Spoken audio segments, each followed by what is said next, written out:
Hey guys, it's Tom at MTG Spec.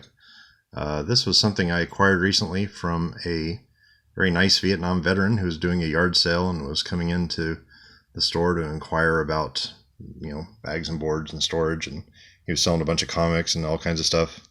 Told me about how he sold a newspaper ad for Coke from the 1800s or something for $400. I don't know. He told some cool stories anyway, but he mentioned offhand that he had some sealed magic product. And I had no idea what he was talking about until he brought this in.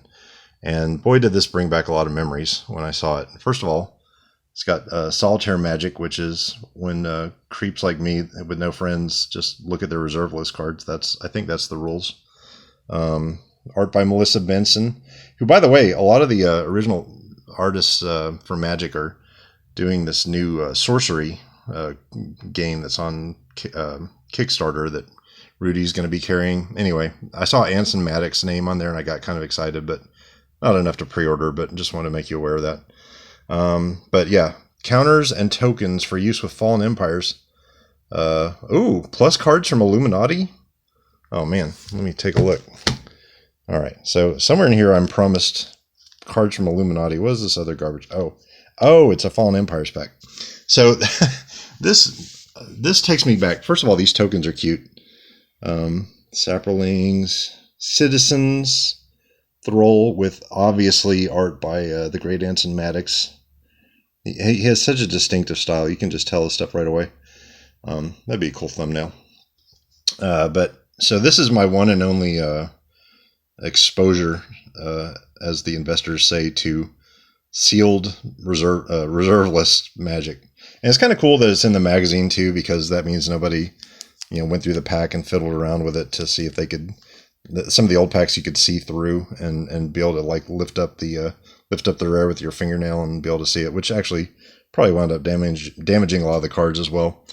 But there was a Dragon Con back in the day, 94, 95, after Fallen Empires had kind of tanked, and everyone has a negative like remembrance of Fallen Empires.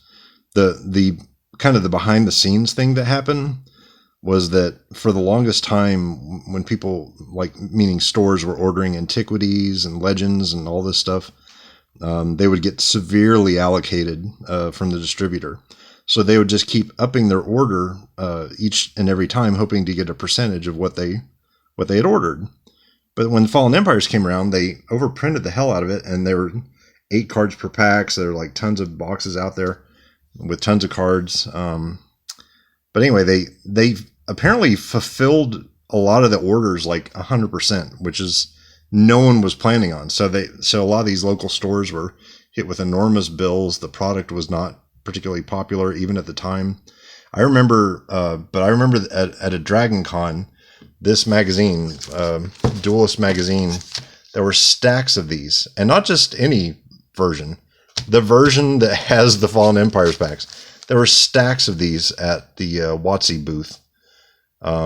Maybe it wasn't WotC, but it was some Magic-related booth. I don't remember if it was the official Wizards of the Coast booth or not.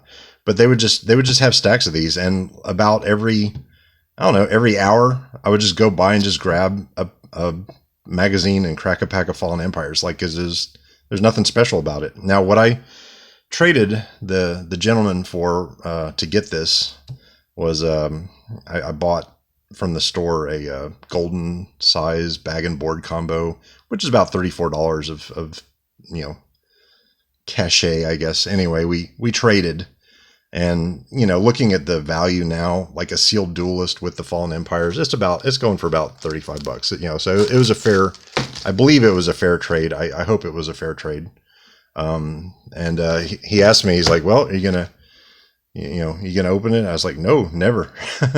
This is really cool to me, just to have any kind of thing with reserve list potential in there as a sealed thing, but particularly this one that takes me back to that summer of 94 or 95, whatever it was, when I was still playing Magic with my friends on a regular basis and just having a good time.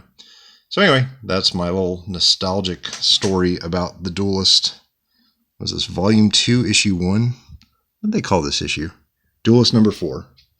So there we go. The Duelist number 4. That is Old Man Thunder's remembrance of Duelist 4.